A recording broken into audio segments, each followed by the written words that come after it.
It's embarrassing, but I still have to introduce her." My dad laughed, gesturing vaguely toward me across the crowded dining room. "She never amounted to anything." My golden child sister giggled behind her wine glass while her new fiancé, an active-duty Army Ranger fresh back from an overseas deployment, stood stiffly at attention. Everyone at the table chuckled along, waiting for me to bow my head in shame like I usually did. But then my sister's fiancé turned to face me. His eyes locked onto mine and his entire demeanor shifted instantly. His hand shot up to a crisp, formal military salute. "General Reeves, ma'am," he said, his voice ringing across the silent room. "It is an absolute honor." The laughter died instantly. My dad's fork hit his plate with a sharp clatter and my sister's jaw dropped. They had spent 10 years treating me like the family failure, unaware of the secret life I was living. "My name is Maya Reeves. I'm 27 years old, and if you asked my family what I do for a living, they'd tell you I sit in a windowless government cubicle stamping low-level paperwork for minimum wage. That's the story I let them believe. The reality, however, is that I spend my days operating under deep-cover security clearances, managing high-stakes defense protocols that few people ever see. My father, Arthur, never cared for secrets unless they came with a flashy job title. To him, my younger sister, Chloe, was the undisputed golden child, a corporate climber whose every minor promotion was celebrated like a national holiday. I was just the family disappointment, the quiet black sheep who never had any real ambition. So when Chloe announced her engagement to Captain Mark Vance, a highly decorated active-duty Army Ranger fresh off an overseas deployment, my father saw it as the ultimate triumph. Naturally, he insisted on holding a lavish family dinner to celebrate. But I knew the real reason I was invited. I wasn't there to celebrate Chloe. I was brought along to serve as the punchline, a convenient backdrop to make my sister shine just a little brighter. I put on my plainest clothes, kept my head low, and walked into that restaurant, knowing full well what was coming. I couldn't legally break my NDA to set the record straight, so I prepared myself to stay silent, unaware that the night was about to take a turn none of us expected. To understand how I ended up at that dinner, you have to understand the absurd double life I've been living for the past 5 years. On paper, to the IRS and my family, I was a mid-level administrative clerk earning a modest salary. But behind heavy steel doors in a secure facility, I held a position that required a top-secret security clearance, directing logistics and strategic intelligence for joint military operations. It was exhausting, but the hardest part wasn't the grueling hours or the high-stakes decisions. It was visiting my family. Every Sunday dinner with Arthur and Chloe was a lesson in humility. "Maya, did you hear Chloe closed a 6-figure account this week?" My dad would boom, cutting his steak with precise, aggressive motions. Now that is what success looks like. Real impact. Not sitting at some dull desk job pushing paper for the state. "I'm happy for her, Dad," I'd answer quietly, cutting my own food. "You know, if you spent less time being content with mediocrity, you might actually achieve something," he'd sigh, shaking his head. Chloe would offer a tight, patronizing smile from across the table, tossing her hair. "Don't press her, Dad. Some people just aren't built for high pressure." I just nod and sip my water. I couldn't tell them that while Chloe was closing corporate accounts, I was coordinating real-time security directives for overseas units. I had signed non-disclosure agreements that carried federal prison time if broken. So I took the hits. I let them believe I was weak, boring, and utterly uncharismatic. By the time I pulled up to the high-end Italian restaurant for Chloe's engagement dinner, I had already mentally prepared myself. I smoothed down my simple maroon sweater, adjusted my basic watch, and took a deep breath. I was walking into the lion's den completely unarmed, or so they thought. The private dining room smelled of expensive truffles and vintage wine. My father sat at the head of the long mahogany table, beaming like a king holding court. To his right sat Chloe, radiant in a designer dress, her hand resting conspicuously over Captain Mark Vance's arm. Mark looked imposing, broad shoulders, a sharp haircut, and the disciplined, quiet posture typical of elite military officers. For the first hour, the conversation revolved entirely around Mark's service and Chloe's impeccably timed engagement. My dad made sure to order the most expensive Cabernet on the menu, loudly instructing the waiter to keep the glasses full, because his family only accepted the best. I sat near the end of the table, sipping my water and offering polite congratulations whenever the spotlight swung past me. Then, inevitably, my father turned his attention my way. He tapped his knife against his glass to gather everyone's attention, a smug grin spreading across his face. "You know, Mark," Arthur began, his voice dripping with condescending humor, "we're so proud to welcome a real high achiever into this family. Lord knows we needed a balance." He gestured lazily with his wine glass toward my corner.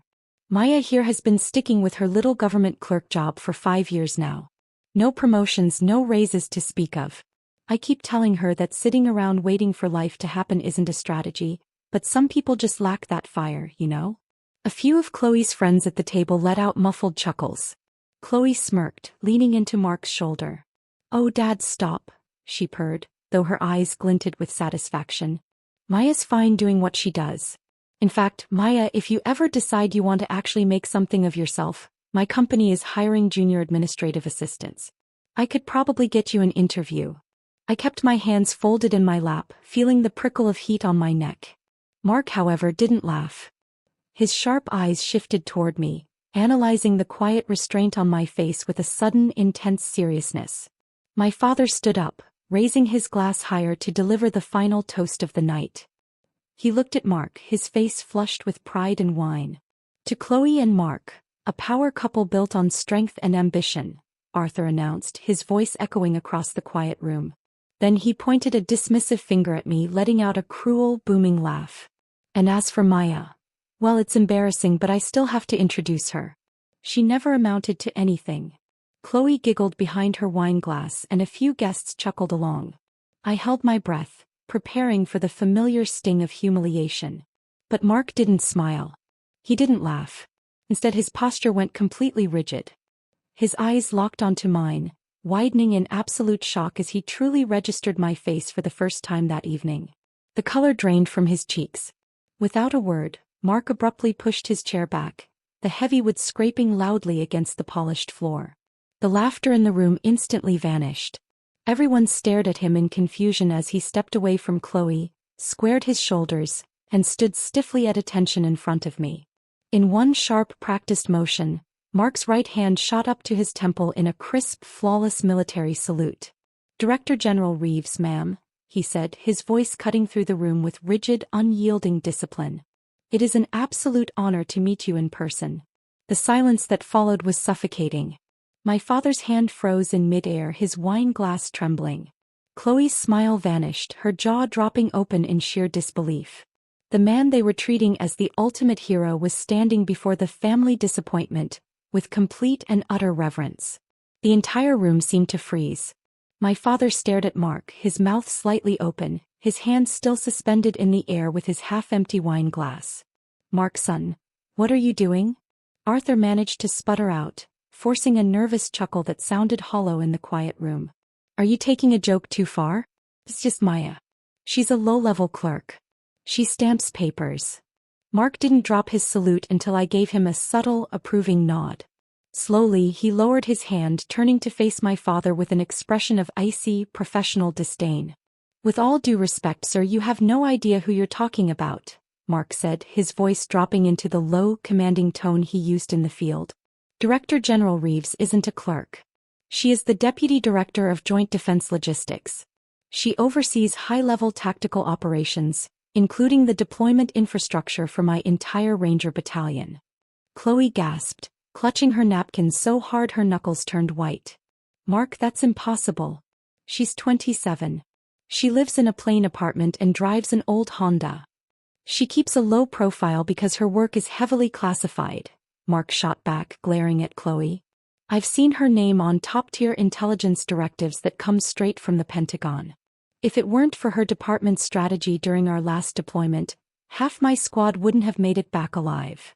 My father dropped into his chair, his face pale and drained of all its earlier arrogance. The entire dynamic in the room had shifted in a single instant, leaving Chloe and Arthur sitting in horrified, speechless embarrassment. My father's shock quickly morphed into defensive anger.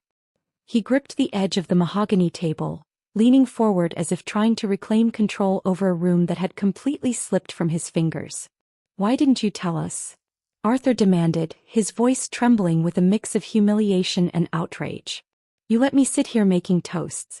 You let your sister offer you job leads. You played us for fools, Maya. I picked up my water glass, took a slow, calm sip and set it down without a sound. I didn't play anyone, Dad, I said evenly, looking him dead in the eye. My job requires a top-secret security clearance and strict non-disclosure agreements. I am legally forbidden from discussing my work with civilians, especially with people who only value status. Civilians? Chloe spat out, her face burning red as she looked around at her silent, wide-eyed friends. We're your family, Maya. And for 10 years, you treated me like a failure because I didn't brag about corporate titles, I replied, my voice steady and free of anger. You never asked about my life because you were genuine about my happiness. You only asked so you could measure yourselves against me. I let you believe what you wanted because it kept my work safe and quite frankly, it showed me exactly who you are. Mark cleared his throat, stepping back from the table. Ma'am, I deeply apologize for my future in-law's disrespect. Had I known. It's not your fault, Captain, I interrupted softly, rising from my seat. I smoothed down my simple maroon sweater, picked up my bag and looked at my father one last time. Enjoy the dinner, Dad. It's already paid for. In the weeks that followed that dinner, my phone blew up with missed calls and desperate text messages from my father. Suddenly he was deeply interested in my life, and even more interested in whether my high-level clearance could help swing a massive government logistics contract for his firm. I didn't fall for it. I set firm, unwavering boundaries, keeping my distance and reducing our contact to brief, polite updates. Chloe's relationship with Mark took a hit too. The dinner had shattered her illusion of superiority, and Mark made it clear that he had zero patience for arrogance or disrespect toward people who quietly serve. While they still ended up walking down the aisle, the superficial bragging at family gatherings vanished completely. Chloe realized that real authority doesn't need to shout to be felt. My therapist once told me that true strength isn't about proving your doubters wrong. It's about reaching a point where their opinions no longer hold any power over you. Sitting in my quiet apartment on a quiet Saturday morning with a hot cup of coffee, looking out at the city skyline, I finally felt that peace. I didn't need a corner office, a flashy corporate title, or my father's glowing approval to validate my worth. My work protected real lives and I did it with honor out of the spotlight. True success isn't built on loud bragging or desperate validation. It's found in quiet confidence, knowing who you are when no one else is watching. And for me that will always be more than enough.